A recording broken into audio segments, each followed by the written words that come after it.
MacKim was so intent on the landing that he hardly heard the constant hammer of the Royal Navy guns, responding to the defensive fire from the French. "Out, lads!" Dingwall croaked. "Come on, sir! We have to go now!" Once again, he helped the young ensign. As the Highlanders scrambled ashore, the midshipman doffed his hat. "Best of luck, Sonies! Sorry we couldn't land you any closer, but Louisburg is that way!"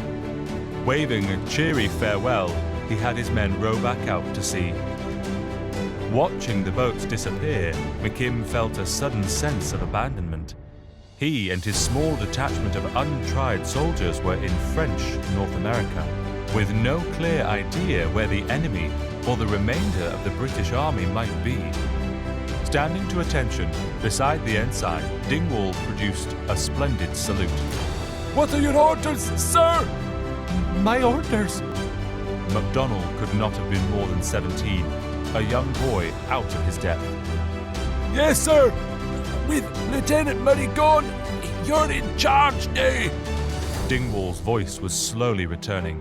He pointed to the men who stood in small clumps, staring around them at their pebble beach and the rising ground that dominated the beach.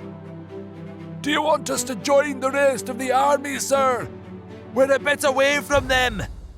MacDonald picked at the lieutenant's blood that was spattered on his uniform. "Where are we, Sergeant?" "We're somewhere to the west of Louisburg, sir." Dingwall coughed and spat up blood.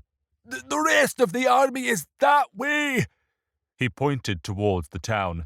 "I believe that the light bombs landed with General Wolfe." "We'd better get to the General then." MacDonald was shaking so hard he could hardly speak. You lead the way, Sergeant." "We're lucky there's not a French PK here," Chisholm said. "Check your flints, boys, make sure they're still dry, and that goes for the powder in your pans too." Dingwall nodded. "Do as Chisholm says," he croaked. "Follow me." Climbing up the range of scrubby heights that backed onto the beach, they had only advanced 100 yards when they found a barrier blocking their path. MacKim stared at the long, deep construction of cut and sharpened logs, thorns and brushwood. "What the devil is that?" "It's known as an abatis," Chisholm said. "That's the polite term. We also call it a right bastard." Dingwall hawked and spat blood before speaking. "Thank God there's no Frenchies guarding it, or we'd all be dead by now." MacDonald looked as if he was about to break into tears. "We'll have to go back." "No, sir," Dingwall said. "There's nowhere for us to go. We have to press on." Chisholm's voice was too low for the ensign to hear. "That's a savage barrier to our progress, MacKim." He raised his voice slightly.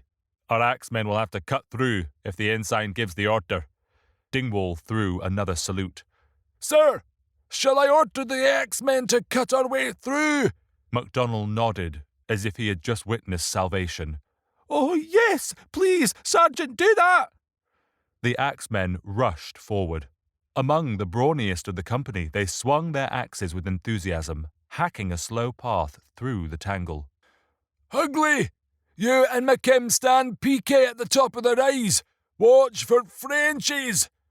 Aware of the increased hammer of his heart as he scrambled up the ridge, MacKim glanced at Chisholm and felt reassurance at the sight of that twisted, ruined face. "Keep 6 feet apart," Chisholm said. "If we're closer, one ball can hit both of us. Yet we need to be able to support each other, and for God's sake, don't stand on the skyline." From up here, the abatis stretched away into the distance. A barrier between them and the rest of the British force, but also a protection from French scouts. MacKim hardly noticed the hammer of artillery as the Royal Navy exchanged fire with Louisburg. It was already part of life.